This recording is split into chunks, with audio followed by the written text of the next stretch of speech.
तो हमारा विषय रहेगा बांझपन। और आज के समय में देखा जाए तो बांझपन एक बहुत बड़ी समस्या है और पुराने समय में भी एक बड़ी समस्या थी। बस ये है फर्क कि बाइबल के अंदर हम इस वजह से किसी का तलाक हुआ नहीं देखते कि कभी किसी ने कोई औरत बांझ हुई और उसको तलाक दे दिया हो। लेकिन हमारे इस समाज में आज बहुत सारे ऐसे केस मिल जाएंगे जहाँ पर औरत यदि बांझ है तो उसे तलाक दे दिया जाता है, उसे घर से निकाल दिया जाता है। बहुत सारे ऐसे केस हो सकते हैं। तो कुछ महिलाएं बाइबल के अंदर रही करीब 60 के आसपास, जिनको प्रभु ने आशीष दी और उनके बच्चे भी आगे चलकर आशीष का वारिस हुए। तो उनमें से हम कुछ के नाम यहाँ पर पढ़ेंगे और कुछ महिलाओं के बारे में सीखेंगे और बाकी की बात बाद में करेंगे, ठीक है। तो पहली जो औरत है वो है सारा। सारा के बारे में जानते हैं? कौन थी? Thank you. अच्छा,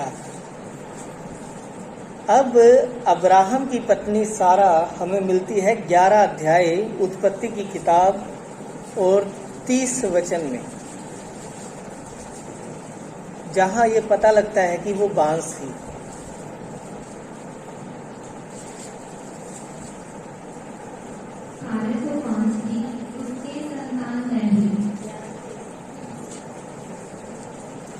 हाँ जी, सुना सबने?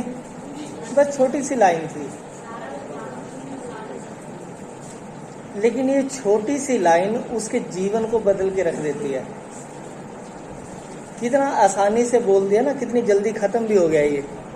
सारे तो बांझ थी और उसके संतान न हुई, अर्थात एक ऐसी बड़ी समस्या जिसका कोई इलाज उस समय पर नहीं था कि एक बांझ औरत संतान को जन्म दे।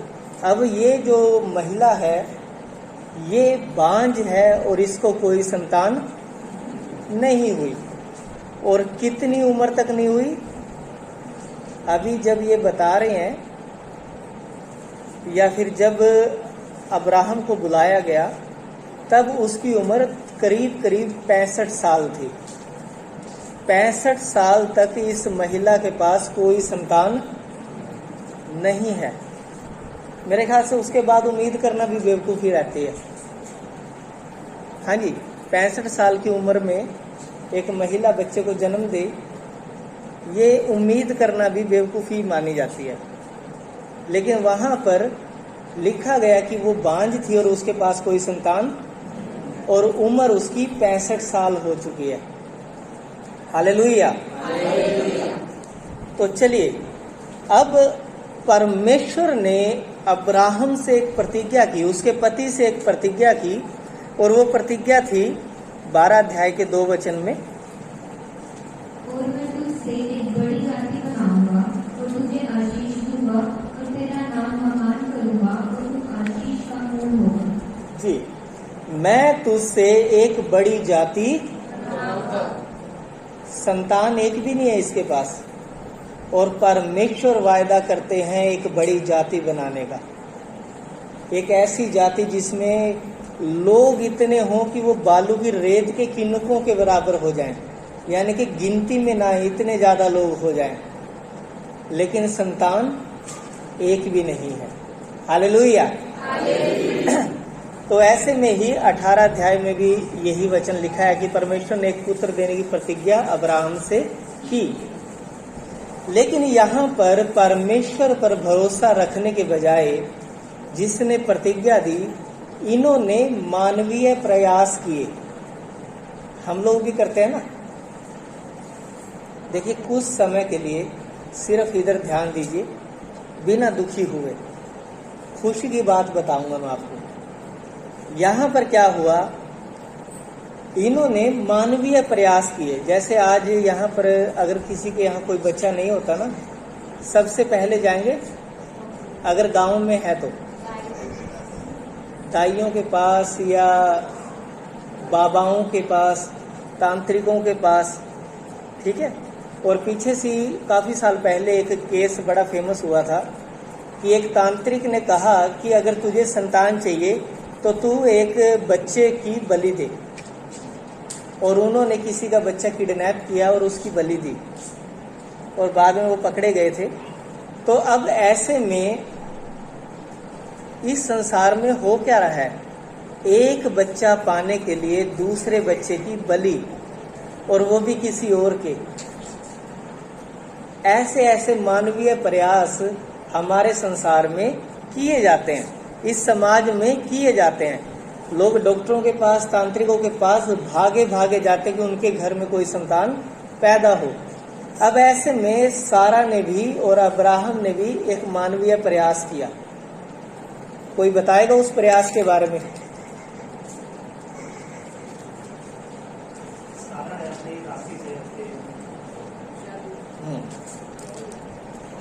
ये लो, सारा की एक दासी थी हाजिरा। पुराने समय में जब धनवान लोगों के यहाँ पर शादियां होती थी तो लड़की के साथ उसकी दासियां भी आती थी दहेज के रूप में, ताकि वो उसकी सेवा करती रहे। तो सारा की एक दासी थी हाजिरा। सारा ने कहा, कहता भी तू क्या कर, इससे शादी कर, और ये कहता है बच्चे को जन्म देगी जिससे मेरा घर जो है बसा रहेगा। और लिखा है अब्राहम ने उसकी बात मान ली। और ये लिखा है उत्पत्ति की ही किताब में 16 अध्याय के अंदर।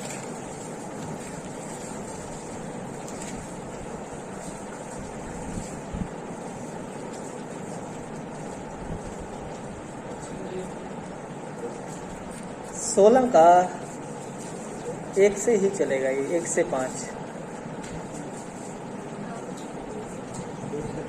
अब्राहम की पत्नी सारा की कोई संतान न थी।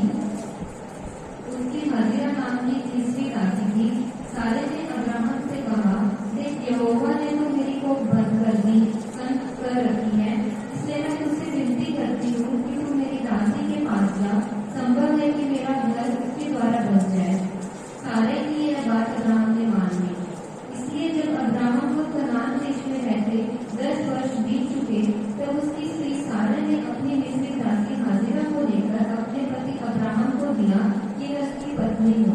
वह हाजिरा के पास गया और वह गर्भवती हुई। जब उसने जाना कि वह गर्भवती है, तब वह अपनी स्वामिनी को कुछ दृष्टि से देखने लगी। तब सारे ने अब्राहम से कहा, जो मुझ पर उपद्रव हुआ वह तेरे ही सिर पर हो। मैंने तो अपनी दासी को तेरी पत्नी कर दिया, पर जब उसने जाना कि वह गर्भवती है, तब वह मुझे कुछ समझने लगी। इसलिए यहोवा मेरे और तेरे बीच में न्याय करे। बस, हालेलुया।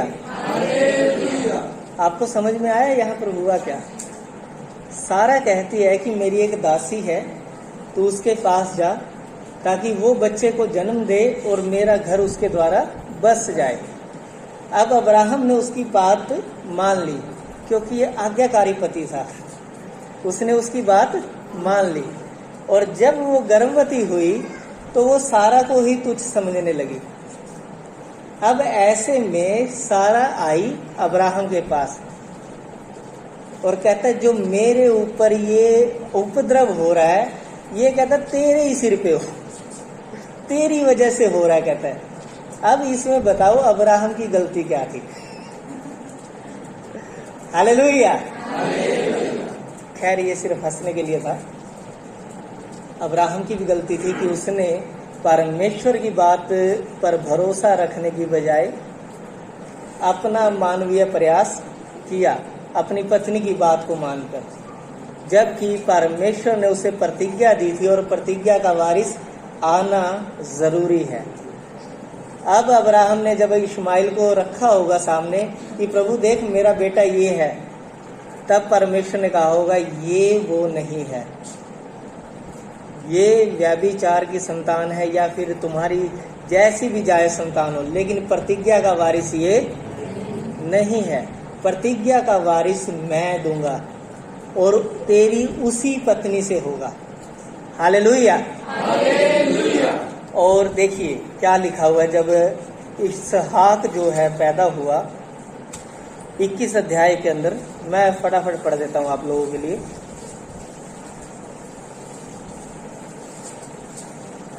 पास में ही है, बस ज्यादा दूर नहीं है।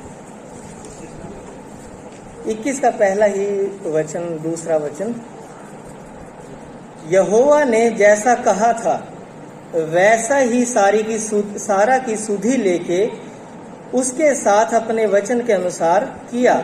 सारा अब्राहम से गर्भवती हुई और उसके बुढ़ापे में उसी नियुक्त समय पर जो परमेश्वर ने उससे ठहराया था एक पुत्र उत्पन्न हुआ। हालेलुया। उसी नियुक्त समय पर जो परमेश्वर ने ठहराया था।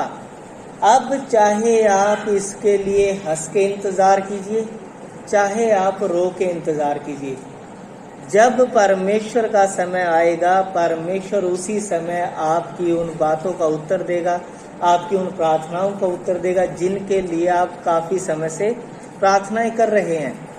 जब तक उचित समय नहीं आता, जब तक नियुक्त समय नहीं आता, तब तक उसका उत्तर नहीं दिया जाएगा।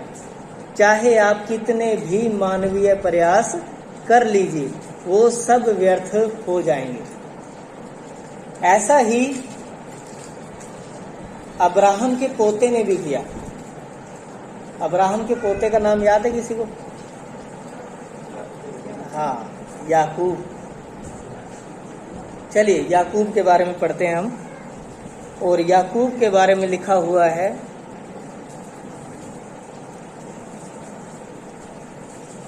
उत्पत्ति की किताब 30 अध्याय 1 वचन,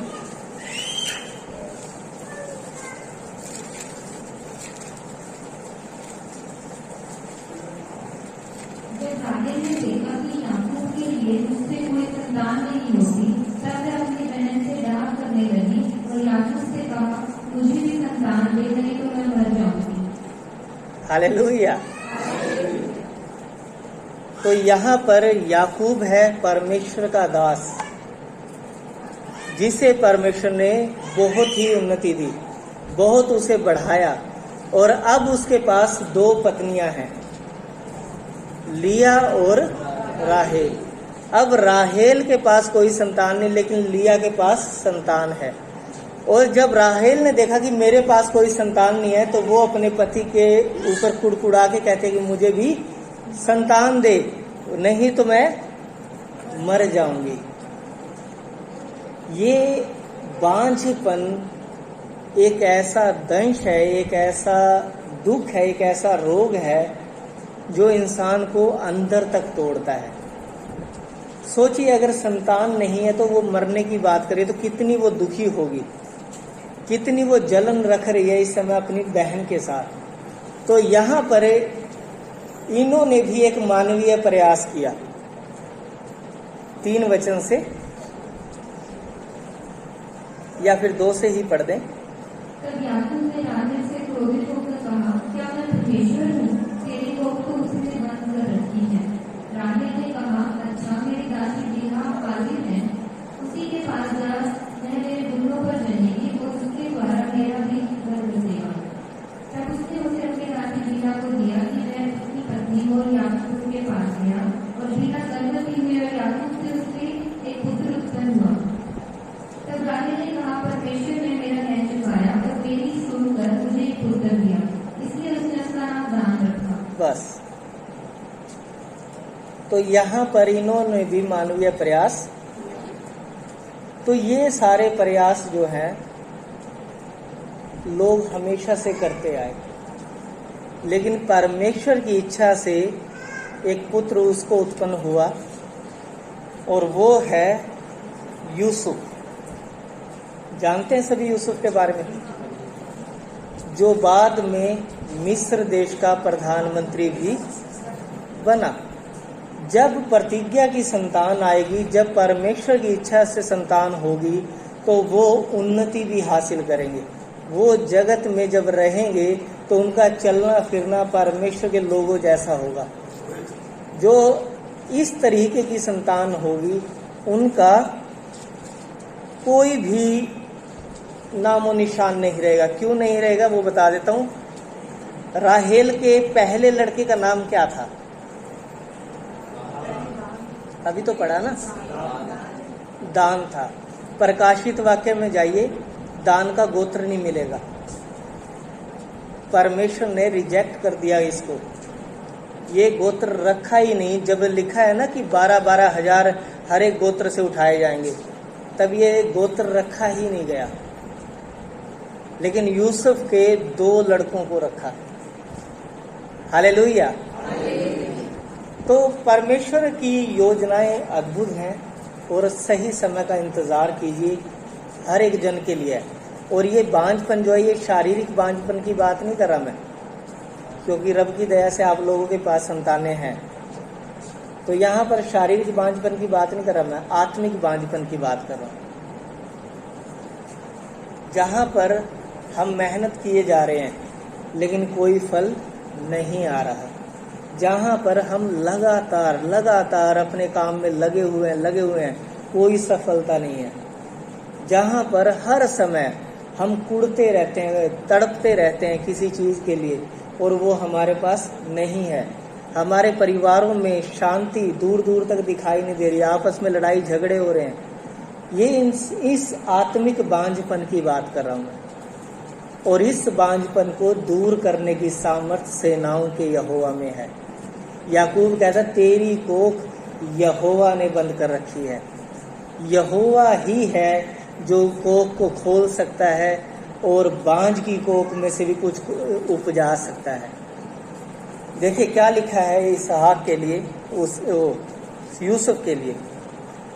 परमेश्वर ने राहेल की भी सुधि ली, उसकी सुनकर उसकी कोख खोली, इसलिए वह गर्भवती हुई और उसने एक पुत्र को जन्म दिया। तब उसने कहा, परमेश्वर मेरी नामधराई को दूर कर दिया है, इसलिए उसने यह कहकर उसका नाम यूसुफ रखा, परमेश्वर मुझे एक पुत्र और भी देगा। हालेलुया। तो अब राहेल के पास दूसरा लड़का है ये। हालांकि ये पहला लड़का जो दान है वो राहेल का नहीं है, लेकिन कहलाया सिर्फ क्योंकि वो दासी उसकी थी, इसलिए कहलाया। याकूब का लड़का कहलाया जाता है। राहेल के लिए सिर्फ 2 लड़कों का नाम आता है, यूसुफ और बिन्यामीन। तो यहाँ पर लिखा है कि परमेश्वर ने राहेल की भी सुधि ली और उसकी सुनकर उसकी कोख खोली, इसलिए वह गर्भवती हुई और उसने एक पुत्र को जन्म दिया। तो यहाँ पर परमेश्वर ने एक लड़के को उसे दे दिया और जैसे ही ये लड़का बड़ा होता है, ये अपने पूरे परिवार की जिंदगी का कारण बन जाता है, उनके जीवन का कारण बन जाता है। दान मूर्ति पूजा में चला जाता है, लेकिन ये अपने परिवार को बचाने के लिए मिस्र का प्रधानमंत्री बन जाता है। चलिए, इसके बाद हम और लोगों को देखते हैं। तो जैसे शिमशोन की माँ थी, वो भी बांझ थी। पढ़ा सबने शिमशोन के बारे में, न्यायों की किताब में जाके पढ़ लीजिएगा, मैं ज़्यादा लंबा करना नहीं चाह रहा आज। उसके बाद हम शमूएल की माँ हन्ना को देखते हैं, वो भी बांझ थी। और इन सभी महिलाओं ने, जितनी भी ये महिलाएं रही, इन्होंने कुछ समय तक दुख उठाकर बाद में आनंद उठाया, क्योंकि परमेश्वर ने इनकी कोख को खोल दिया। चलिए एक वचन पढ़ते हैं, भजन संहिता 127 और उसका 3 वचन।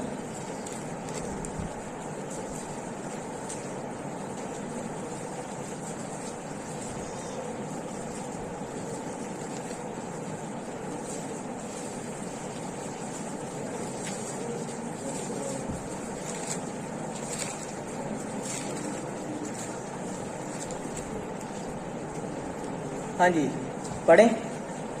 देखो लड़के यहोवा के दिए हुए भाग हैं, गर्भ का फल उसकी ओर से ही प्रतिफल है। जी, देखो लड़के यहोवा के दिए हुए भाग हैं और गर्भ का फल उसकी ओर से। किसी के भी पास अगर संतान की आशीष है तो वो परमेश्वर की ओर से है। समझ रहे हैं आप सब? अगर आपके परिवारों में कोई संतान कभी उपजी है तो वो परमेश्वर की ओर से है, और यदि आप उनका पालन पोषण परमेश्वर के वचनों के अनुसार नहीं करते तो आप इसका दंड पाएंगे, और यदि आप उनका पालन पोषण सही रीति से करते हैं तो आपको इस कार्य की मजदूरी मिलेगी, परमेश्वर आपको अनंत जीवन देंगे। चलिए, एक और वचन है, परमेश्वर का दास दाऊद इस तरीके से कहता है, भजन संहिता 139 के 13 में ऐसा लिखा है। मत निकालिए, मैं पढ़ देता हूं आप लोगों के लिए। भजन संहिता 139 और उसका 13 वचन में लिखा है, मेरे मन का स्वामी तो तू है, तूने मुझे माता के गर्भ में। Hallelujah, hallelujah. एक बार कहेंगे मेरे साथ, मेरे मन का स्वामी तो तू है।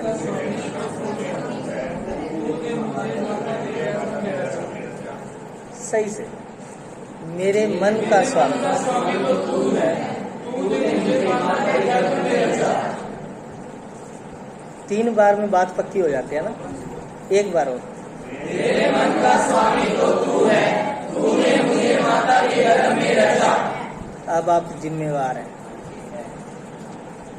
अब आप जिम्मेवार हैं। आपकी घोषणा है ये अब कि आपके मन का स्वामी परमेश्वर है और उसने आपको माता के गर्भ में रचा है। और अब अगर किसी ने कहा ना कि मेरा मन नहीं कर रहा बाइबल पढ़ने का, मेरा मन नहीं कर रहा आज प्रार्थना करने का, मेरा मन नहीं कर रहा आज चर्च जाने का, मेरा मन नहीं कर रहा परमेश्वर की आज्ञाओं को मानने का, तो यकीन मानना परमेश्वर आपके मन से बड़ा है, और फिर उसके दंड के लिए भी तैयार रहना, क्योंकि मन तो शुरू में ही हार चुका था। परमेश्वर हमें एक नया मन देते हैं जब हम अपना मन फिरा देते हैं, जब हम उसके सम्मुख जाते हैं, वो हमें एक नया मन देते हैं, हमारे अंदर एक स्थिर आत्मा उत्पन्न करते हैं। हम अपने मन के वशीभूत होकर जब चलते हैं तो उसी के बाद हमारे जीवन में बीमारियां आती हैं, परेशानियां आती हैं, समस्याओं में हम उलझे रहते हैं।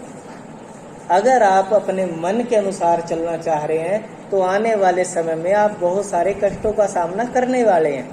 आप तैयार कीजिए अपने आप को, और यदि आपके मन का स्वामी परमेश्वर है तो आप जीवन पाएंगे। चलिए एक और वचन पढ़ते हैं, 113 भजन संहिता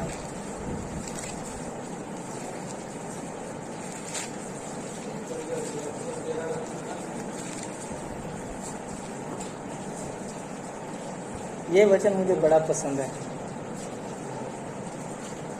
113 का लास्ट वचन, 9 वचन।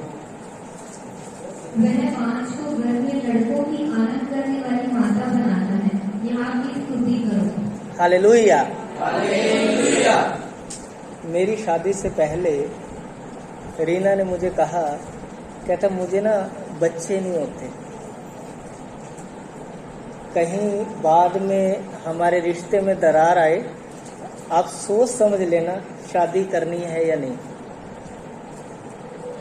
और कुछ पसंद हो ना हो, लेकिन ये बात मुझे पसंद आ गई। मगर जो लड़की शादी से पहले मुझसे सच बोलने की हिम्मत रख रही है, ये मेरे लिए परफेक्ट है, मुझे और कुछ नहीं चाहिए। मेरी माँ ने कहा, कहता तू ਉਹਦੇ ਨਾਲ ਵਿਆਹ ਕਰਾ ਕੇ ਕੀ ਕਰੇਗਾ, ਉਹਨੂੰ ਬੱਚੇ ਤਾਂ ਹੁੰਦੇ ਨਹੀਂ। ਮੈਂ ਕਿਹਾ ਮਾਤੇ, ਮੈਂ ਕਿਹਾ ਤੂੰ ਕਿਹੜੀ ਗੱਲਾਂ ਨੂੰ ਲੈ ਕੇ ਬਹਿ ਗਈ।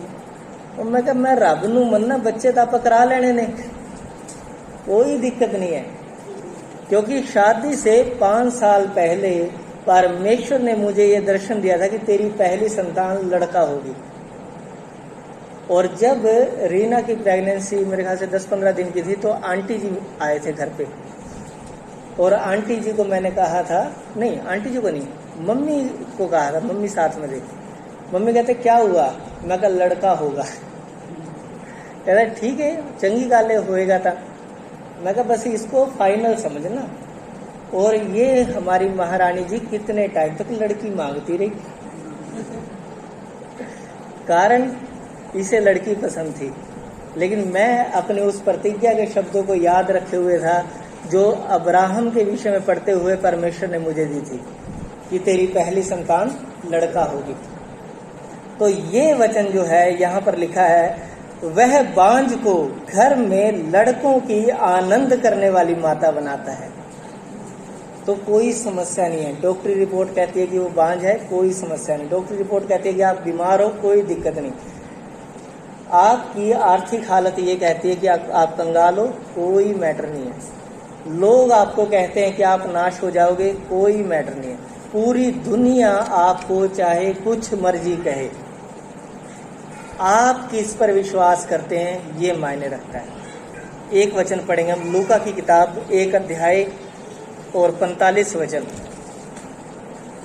अब इस वचन को पढ़ के जिसकी घंटी बजे वो बजा लीजिएगा।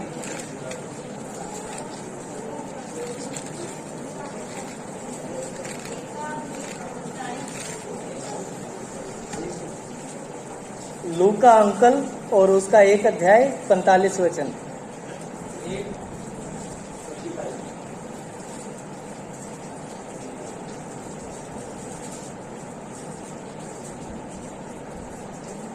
धन्य है वह जिसने विश्वास किया कि जो बातें प्रभु की ओर से उससे कही गई वे पूरी होंगी। Hallelujah, hallelujah. धन्य है वह जिसने विश्वास किया। धन्य है वह जिसने विश्वास किया। जो नहीं करेगा वो टट्ठे खुए पवे। नहीं करता ना कर, लेकिन धन्य है वह जिसने विश्वास किया कि जो बातें प्रभु की ओर से उससे कही गई हैं वे पूरी होंगी।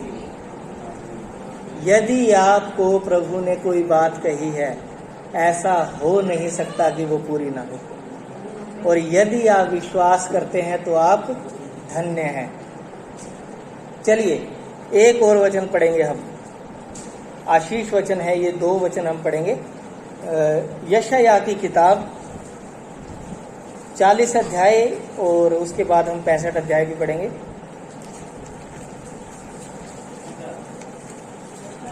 यशायाह 40 अध्याय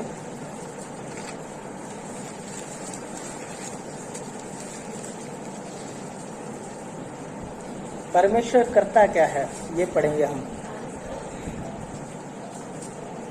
40 का हम पढ़ेंगे 28 से 31।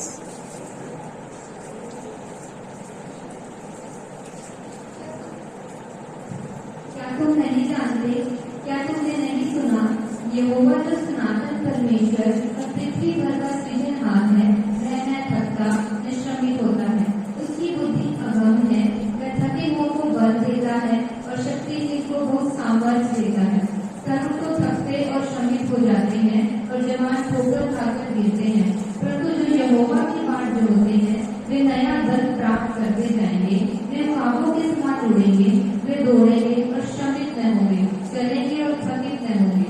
बस, क्या तुम नहीं जानते, क्या तुमने नहीं सुना, यहोवा जो सनातन परमेश्वर और पृथ्वी भर का सृजनहार है, वह न थकता न श्रमित होता है।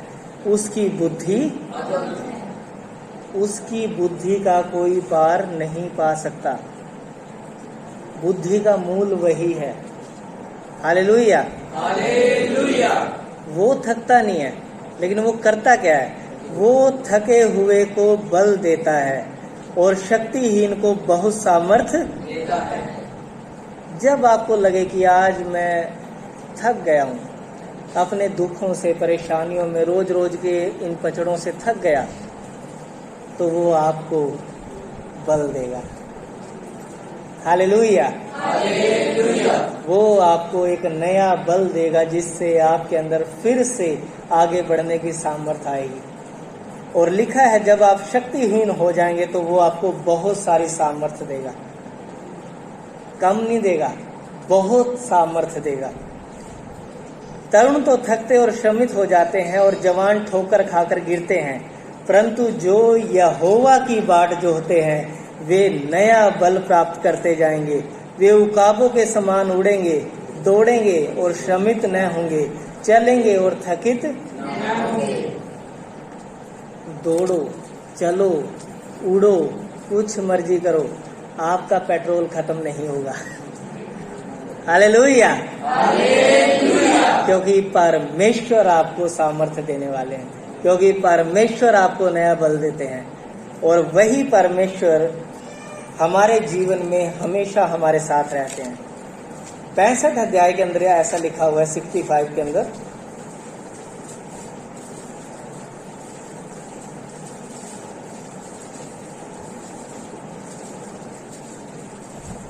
तेईस वचन में ऐसा लिखा है, उनका परिश्रम व्यर्थ न होगा, न उनके बालक घबराहट के लिए उत्पन्न होंगे, क्योंकि वे यहोवा के धन्य लोगों का वंश ठहरेंगे और उनके बाल बच्चे उनसे अलग न होंगे। Hallelujah, hallelujah. यदि आप परमेश्वर की बाट जोह रहे हैं तो आपके बच्चे आपको छोड़ के नहीं जाएंगे, वो आपके साथ रहेंगे।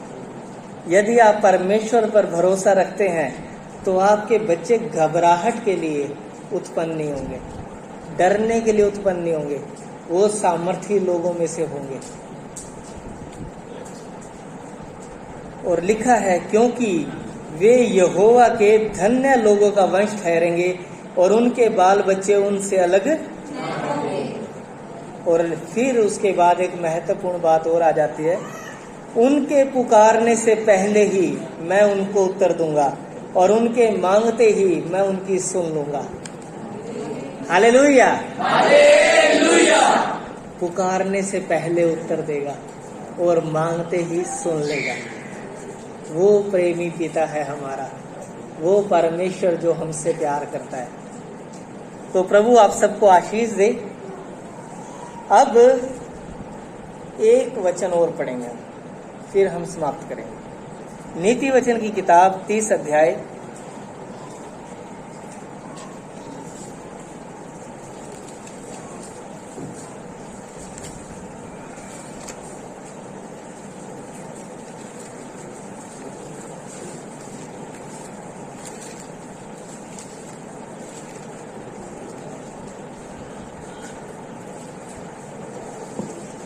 15 और 16 वचन।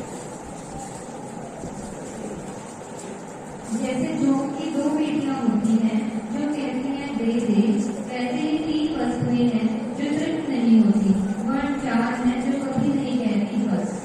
अधूरों पर बांझ की कोख, भूमि तो जल पी कर तृप्त नहीं होती, और आग जो कभी नहीं कहती बस।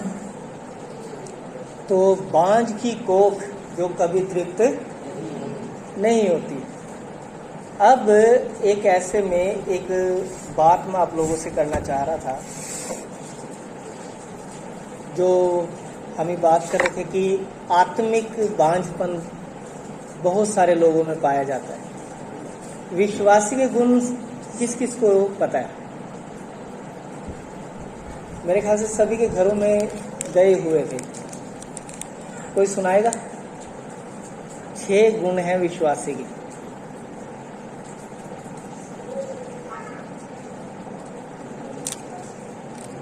बताओ।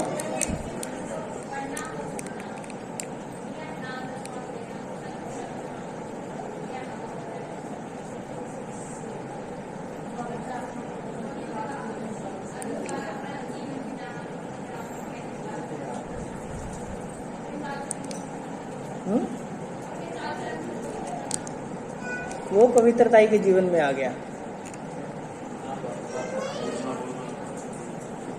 सेवा करना,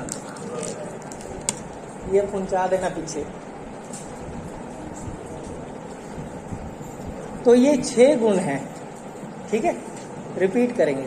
पहला है परमेश्वर के वचन सुनना और पढ़ना, ठीक है, ये पहला टॉपिक है, ये पहला गुण है जो हर एक विश्वासी के अंदर पाया जाना चाहिए। कौन कौन है जो हर रोज बाइबल पढ़ते हैं?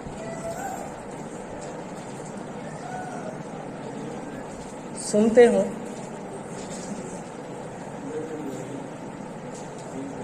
ठीक है,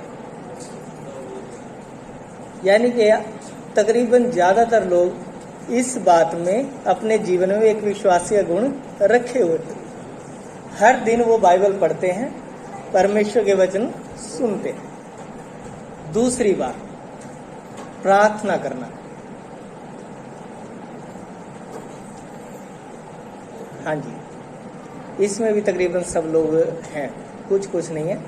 लेकिन जो नहीं है उनके लिए भी ये बता दिया जाए कि यदि आप प्रार्थना में परमेश्वर के निकट नहीं हैं तो आप एक आज्ञा तोड़ते हैं। अभी क्या है, निरंतर प्रार्थना में लगे रहो, तो आपने उस बात को सिरे से खारिज कर दिया यदि आप प्रार्थना नहीं करते। फिर है सेवा करना। ठीक है, सेवा में हर एक वो सेवा आती है जो आपको दी जाती है। ठीक है, परमेश्वर के भवन में जो भी काम आपको बताए जाते हैं वो सब